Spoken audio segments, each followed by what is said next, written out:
O som das imagens. Imagens que passais pela retina, porque não vos fixais. Um podcast de Carlos Magno. Imagens que passais pela retina dos meus olhos, porque não vos fixais. Aí está. O belo verso de Camilo Peçanha é o primeiro de um soneto célebre que pergunta, e cito de cor: sem vós o que são os meus olhos abertos, o espelho inútil, meus olhos pagãos, aridez de sucessivos desertos. E depois termina: fica, se quer, sombra das minhas mãos, flexão casual de meus dedos incertos, estranha sombra de movimentos vãos. Este poema de um poeta simbolista diz tudo para os dias de hoje. Nestes dias de quarentena, passam-nos pelos olhos muitas imagens de ruas desertas e eu imagino os quiosques das cidades que há muito quase não vendem jornais. Criados sobretudo para servirem de ponto de distribuição da imprensa tradicional, os quiosques das cidades há muito que tiveram que se reconverter.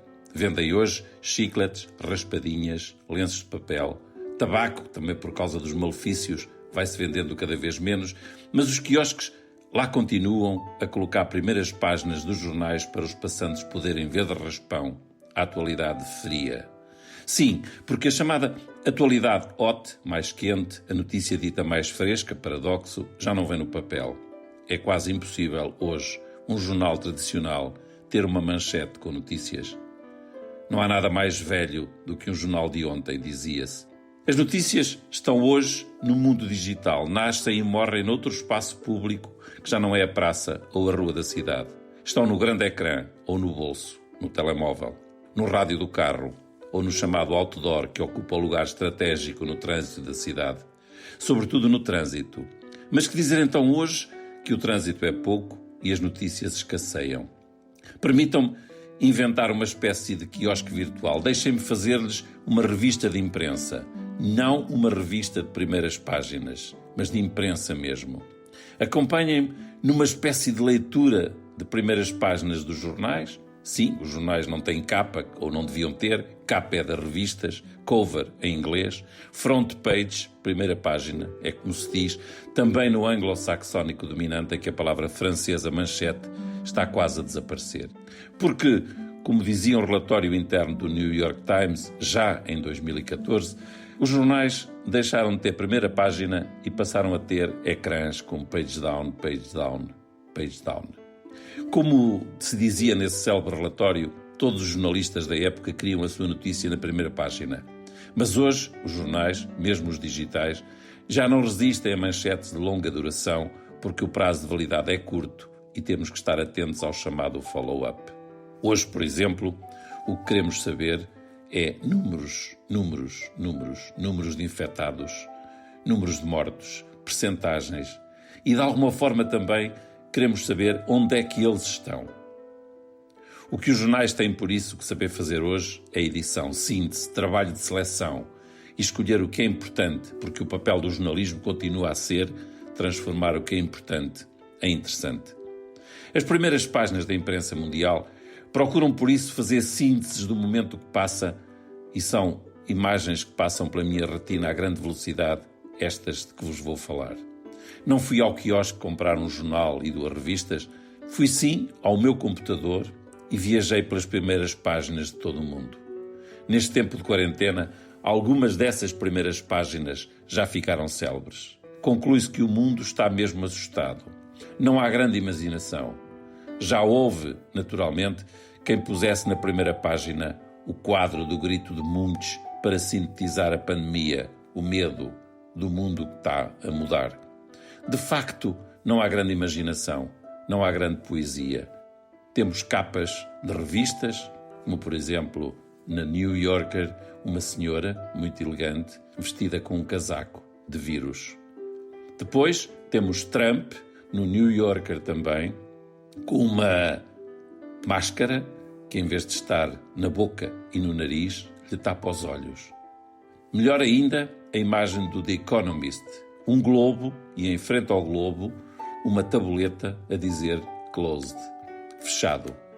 Uma outra, do Sunday National, We all stand together, apart.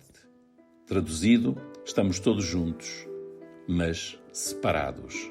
O Observateur traz a velha Marselhesa com a Marianne, mas com o vírus atrás de si e a dizer faire face, ou seja, fazer face. Depois há revistas que trazem botões de pausa, por exemplo. Uma revista que põe apenas 2 pontinhos verticais, como quem diz, pausa na vida. O New York Post põe, imagine-se, a Estátua da Liberdade, a Miss Liberty, à janela de uma casa. Da mesma maneira, a Time põe uma senhora com uma máscara à janela e diz quando o mundo para. O Variety tem um shutdown esvoaçante. As primeiras páginas são relativamente falhas de imaginação. Mesmo em revistas um bocadinho mais soltas, como por exemplo o Glamour, tem aqui uma edição em russo, que tem uma senhora com uma máscara, olhar por cima, os olhos por cima da máscara, e tem modas de máscara. O Die Zeit traz 2 luvas a apertarem as mãos e a legenda Viver com Corona. Leben mit Corona. Melhor que tudo isso, se me permitem, é um jornal inglês, o Guardian, que traz uma paginação absolutamente fabulosa. Uma página inteira de letras, títulos, colunas, as velhas colunas dos jornais. E o que é que o jornal fez? Abriu clareiras no meio da página com espaços em branco, autênticas rodas. E no meio do espaço em branco, onde não há letras, não há colunas, não há nada, põe um homem sozinho, minúsculo, e uma enorme clareira na floresta das letras dos jornais. Uma enorme clareira, não várias letras, com clareiras à sua frente. E para terminar, porque de facto esta é a imagem que me fica hoje na retina, as páginas de necrologia dos jornais de Bérgamo. São páginas e páginas, muitas páginas, como já muito não se via, de jornais tradicionais com anúncios necrológicos. Não é ainda a morte da imprensa tradicional, mas é a morte na imprensa de todo o mundo. E depois é importante perceber, os jornais de Bérgamo, por causa das suas páginas de necrologia, foram notícia em todo o mundo.